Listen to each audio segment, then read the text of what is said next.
On entend beaucoup parler d'actions. Ouais, il faut acheter des actions d'entreprise, c'est important pour développer ton patrimoine financier. Il faut investir dans des actions, actions à gauche, actions à droite, actions par-ci, actions par-là. Mais c'est quoi une action? Je suis Jojo SCI, Jojo Côte d'Ivoire, Joseph Anoblé, ça dépend de comment tu veux m'appeler. Consultant en services financiers, spécialiste en lutte contre la galère. Désolé pour les bruits des alentours, je suis en bourse parce que c'est comme ça, je cherche l'argent. Aujourd'hui, on va parler des actions. Concentre-toi sur cette vidéo parce qu'il y a beaucoup d'informations importantes que tu vas avoir. Faut regarder le marché financier comme tu regardes le grand marché, comme tu regardes le marché forum d'Adjamé. Il y a différents produits. Il y a bœuf, il y a escargot, il y a lait, il y a sucre, tout ce que tu veux, il y a ça. Sur le marché financier, il y a des produits d'assurance, il y a des produits d'investissement et dans les produits d'investissement, il y a des actions, il y a des obligations, etc.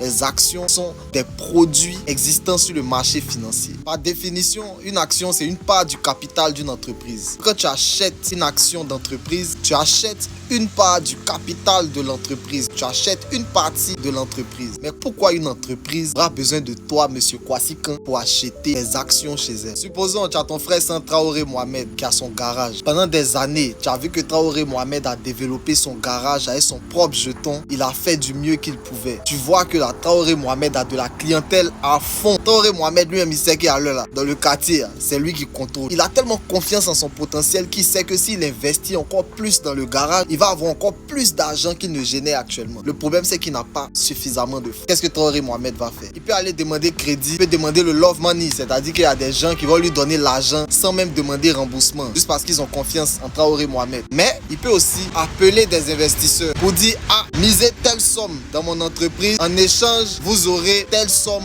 en termes de dividendes, en termes de retour sur investissement. Tous ceux qui vont décider de miser dans l'entreprise de Traoré Mohamed deviennent des actionnaires et ils vont acheter des actions, donc des parts de l'entreprise de Traoré Mohamed. C'est de cette même manière-là que quand une entreprise a besoin de financement, elle peut demander un financement, demander un prêt ou bien elle peut faire un appel à investisseurs. Quand une entreprise sollicite les investisseurs et que toi tu décides d'investir, d'accord, c'est bien, mais tu dois comprendre que là, une action que tu as achetée, c'est une part du capital de l'entreprise que tu as acheté. C'est pas crédit que tu as fait à l'entreprise. Donc, si la société perd de l'argent, toi aussi, tes actions perdent de la valeur. Par conséquent, tu perds de l'argent. Si l'entreprise gagne de l'argent, toi aussi tes actions prennent de la valeur. Par conséquent, tu gagnes de l'argent. L'entreprise peut décider de distribuer des dividendes. À ce moment-là, tu vas recevoir un certain jeton. Ça peut être mensuellement, ça peut être chaque 3 mois, chaque 6 mois, ça peut être par année, dépendamment de comment l'entreprise décide de distribuer les dividendes. Par contre, l'entreprise n'est pas obligée de distribuer des dividendes.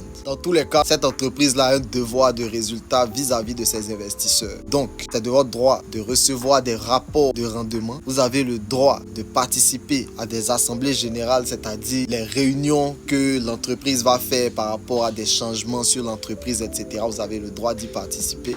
Et puis, vous avez le droit aussi de voter certains changements internes, etc. En conclusion, il faut savoir que acheter des actions, c'est un bon moyen pour toi de créer des revenus passifs.